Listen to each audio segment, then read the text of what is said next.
தொகுதியில் இருக்கின்ற எடப்பாடி ஊராட்சி ஒன்றியம், போலாம்பட்டி பேரூராட்சி, இந்த பகுதியில் இருக்கின்ற மக்கள் வந்திருக்கின்றீங்க. நீங்க வாக்களித்து என்னை வெற்றி பெற செய்து அமைச்சராக்குனீங்க. பிறகு முதலமைச்சர் என்ற ஒரு பெரிய பதவியை உங்களால் கொடுத்து, பிறகு பிரதான எதிர்கட்சி தலைவர் மிகப்பெரிய அந்தஸ்தை கொடுத்தீங்க. மீண்டும் இவ்வளவு பெரிய கட்சி, பொன்மனச்சம்பல் புரட்சி தலைவர் எம்ஜிஆர் தோற்றுவித்த கட்சி, புரட்சி தலைவர் எம்ஜிஆர் அவர்கள் பொதுச் செயலாளர் தான் கட்சி, அம்மா அவர்கள் பொதுச் செயலாளர் தான் கட்சி, அண்ணா திமுக கட்சி.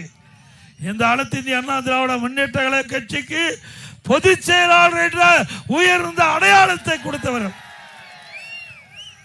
என் வாழ்நாள் முழுவதும் மறக்க மாட்டேன். என்னுடைய வாழ்நாள் முழுவதும் அடுத்த பிறவி ஒன்று இருந்தா உங்க குடும்பத்தில் ஒருவனாக பிறக்க வேண்டும். சாதாரண விவசாய குடும்பத்தில் பிறந்த ஒருவர் இந்த முதலமைச்சராக முடியுமா?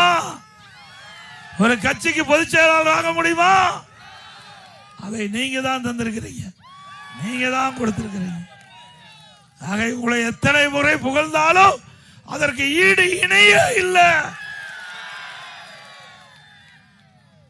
இன்றைக்கு திரு கருணாநிதி குடும்பத்தில் பிறந்தவர்கள் மட்டும்தான் அந்த கட்சியில அந்த கட்சிக்கு தலைவராக முடியும்.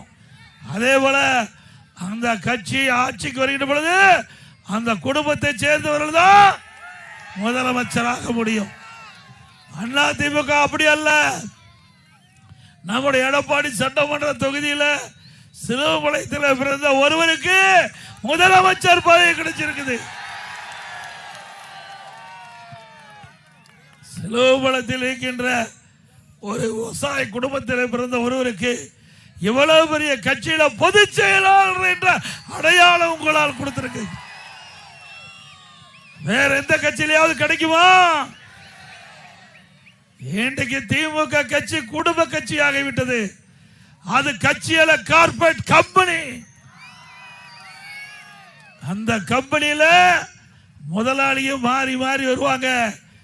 முதல்ல திரு கருணாநிதி இருந்தாரு, பிறகு இப்ப ஸ்டாலின் வந்திருக்காரு, பிறகு உதயநிதி வர்றதுக்கு துடிக்கிறாரு. உண்மைதானே? நல்லா சத்தமா சொல்லணும். எடப்பாடியில் போடுற சத்தம் திரு ஸ்டாலினுக்கு போய் கேட்க வேணும்.